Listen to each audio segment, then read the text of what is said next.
నీ బాడీ నీ ఇష్టం అన్నప్పుడు నీ ఇంట్లో వాళ్ళ వరకే చూపించుకో. ఆయన మాట్లాడింది మంచిదే కదా.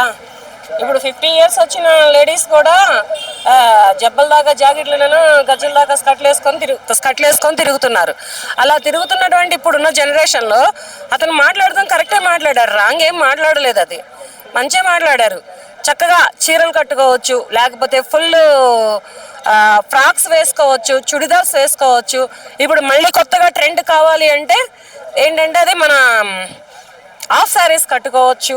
ఏవైనా కట్టుకోండి, బట్టలు కలర్ఫుల్గా ఉండండి, కాదని చెప్పేది లేదు. కాకపోతే ఒంటికి నిండుగా కట్టుకుంటే, ఒక పురుషుడు ప్రకృతితో ఒక మహిళను పోల్చాడు అంటే అది ఎంతటి పుణ్యమైన మాట, ఎంతటి ఘనకార్యమైనటువంటి వాకో అతను చెప్పనక్కర్లేదు. అంత మంచి వాక్యాన్ని ఆయన తను పోల్చాడు అనమాట.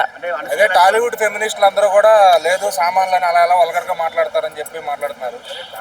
మరి టాలీవుడ్ హీరోయిన్లు ఎవరు మాట్లాడరు. టాలీవుడ్ హీరోయిన్లు కూడా ఒక లెక్కలో బాగానే ఉంటున్నారు, అంత వేసుకొని ఏం తిరగట్లేదు. వాళ్ళు కూడా ఇప్పుడు యాంకర్స్ కూడా బాగానే ఉంటున్నారు. ఎవరో ఎక్కడో వేసుకొని తిరుగుతున్నారు. వాళ్ళని పట్టి ఇప్పుడు వాళ్ళు వేసుకుంటున్నటువంటి వస్త్రధారణను బట్టి, వాళ్ళు వేసుకుంటున్నటువంటి లేజీ బట్టలను బట్టి ఏంటంటే లేకీగా ఉంటున్నాయి అనమాట. ఎంత లేకీగా ఉంటున్నాయి అంటే అంత లేకీగా ఉంటున్నాయి. నీ బాడీ నీ ఇష్టం అన్నప్పుడు నీ ఇంట్లో వాళ్ళ వరకే చూపించుకో. నీ భర్త, నీ కుటుంబ సభ్యులు, ఇటువంటి వాళ్ళు ఎవరైనా ఉంటే వాళ్ళకు చూపించుకోవాలి. అంతేగాని నీకు ఉంది కదా బాడీ అని నువ్వు ఎక్కడ పడితే అక్కడ ఇష్టం వచ్చినట్టు షోలకి ఈవెంట్లకి వచ్చావు అనుకో, నిన్ను కూడా ఏదైనా రేపటి రోజున జరిగితే ఎవరు బాధ్యులు కారు. నువ్వు రేపు కారులో వెళ్తానంటే కారు ఆపి నిన్ను ఏమైనా చేయొచ్చు.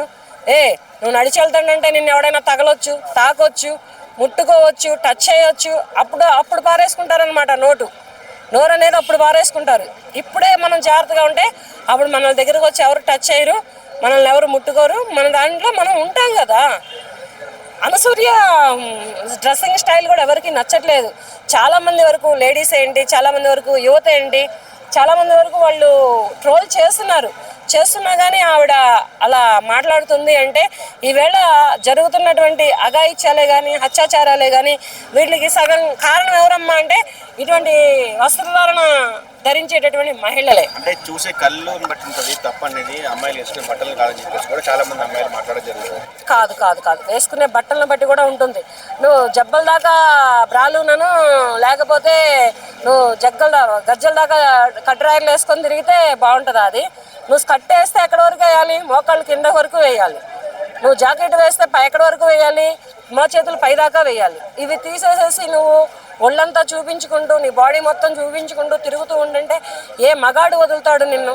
ఎవరు ట్రోల్ చేయరు నిన్ను, ఎవరు మాట్లాడరు నీ గురించి.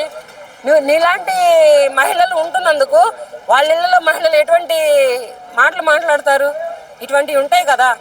మరి వాళ్ళ రోజున 6 ఏళ్ళ అమ్మాయిల దగ్గర నుంచి 60 ఏళ్ళ ముసలాళ్ళ వరకు అఘాయిత్యాలు జరుగుతున్నాయి, అత్యాచారాలు జరుగుతున్నాయి అంటే ఇటువంటి వస్త్రధారణ జరుగుతున్నటువంటి మహిళలే. గంజాయి తాగే వాళ్ళు ఉన్నారు, తీసుకునే వాళ్ళు ఉన్నారు, మందు కొట్టే వాళ్ళు ఉన్నారు. ఇటువంటి అన్ని కొట్టినప్పుడు ఏంటంటే వాళ్ళని మైండ్లోకి వస్తారు. ఇటువంటి అర్ధనగ్నపు వస్త్రధారణ చేసేటటువంటి మహిళలు మైండ్లోకి వస్తారు. వచ్చినప్పుడు వెళ్ళు, నువ్వు వద్దని చెప్పట్లేదు. నువ్వు అలాంటి వస్త్రధారణ వేసుకొని ఎక్కడికి వెళ్ళాలో అక్కడికి వెళ్ళొద్దని చెప్పట్లేదు. కానీ ఎక్కడికి ఎలా రావాలో ఆ సాంప్రదాయంగా వస్తే బాగుంటుంది. ఇంత ముందర హీరోయిన్లు ఎవరు రాలేదా? సావిత్రి గారు అటువంటి వస్త్రధారణ వేశారా? జమున గారు వేశారా? అంజలి గారు వేశారా? లేకపోతే కృష్ణకుమారి గారు వేశారా? ఆ తర్వాత వచ్చినటువంటి శారదా గారేంటి, తర్వాత విజయశాంతి గారేంటి, రాధా గారేంటి, వీళ్ళందరూ వేశారా? ఆ తర్వాత నుంచి వచ్చినటువంటి రమ్యకృష్ణ గారు, మన సౌందర్య గారు, ఈ మిగతా వాళ్ళు వేశారా? ఆ తరం నుంచి వచ్చినటువంటి ఇలియానా, వీళ్ళందరూ వేశారా? ఆ తర్వాత నుంచి వచ్చినటువంటి ఇప్పుడు వస్తున్నటువంటి యంగ్ హీరోయిన్స్ వీళ్ళందరూ వేస్తున్నారా? వీళ్ళందరికీ లేని పోటు వీళ్ళకేంటి? శివాజీ గారిని పట్టుకొని మీరు జీన్స్ ప్యాంట్ తీసేసి పంచ కట్టుకోండి అనేసి అలా కూడా మాట్లాడండి. మగాడు ఏది కట్టినా వాడికి చెల్తది. మగాడు అనేవాడు ఏది కట్టినా వాడికి సరిపోతుంది. ఆడది కొన్ని లిమిట్స్ క్రాస్ చేయొద్దు. క్రాస్ చేసి రేపటి రోజు మా మానాలు పోయినాయి, మా ప్రాణాలు పోయినాయి అని సోషల్ మీడియాకో లేదంటే న్యూస్ ఛానల్స్కో లేకపోతే పోలీస్ స్టేషన్కో కోర్టులకో ఎక్కితే రావు. ఉన్న సిగ్గు కాస్త పోతుంది, ఉన్న పరువు కూడా పోతుంది. శివాజీ అన్న మాటలకి బయట జనం సపోర్ట్ చేస్తుంటే ఇండస్ట్రీలో ఉన్న వాళ్ళే ఆయనకు ఆపోజిట్గా మాట్లాడుతున్నారు. ఎట్లా చూస్తారు? మరి అటువంటి వస్త్రధారణ అర్ధనగ్నపు వస్త్రధారణ చేసే ఏ మహిళ అయినా వ్యతిరేకంగానే మాట్లాడుతుంది. ఒకటి, చాలా వరకు అతను 90% వరకు అతను మాట్లాడిన మాటలకి సపోర్ట్ చేస్తున్నారు. నేను కూడా శివాజీ గారు మాట్లాడిన మాటలకే ఏకీభవిస్తున్నాను, అతనికే సపోర్ట్ చేస్తున్నాను. మహిళ అనేది అయితే రేపటి రోజు సంఘంలో పోటెత్తదు. మహిళ కాదు అనే వాళ్ళైతే రేపొద్దున సంఘంలో పోటెత్తుతారు. శివాజీ వారి వ్యాఖ్యలకు సపోర్ట్ చేస్తున్నారు. నేను అతని మాటలకి ఏకీభవిస్తున్నాను. నేను శివాజీ గారి మాటలకే సపోర్ట్ చేస్తున్నాను.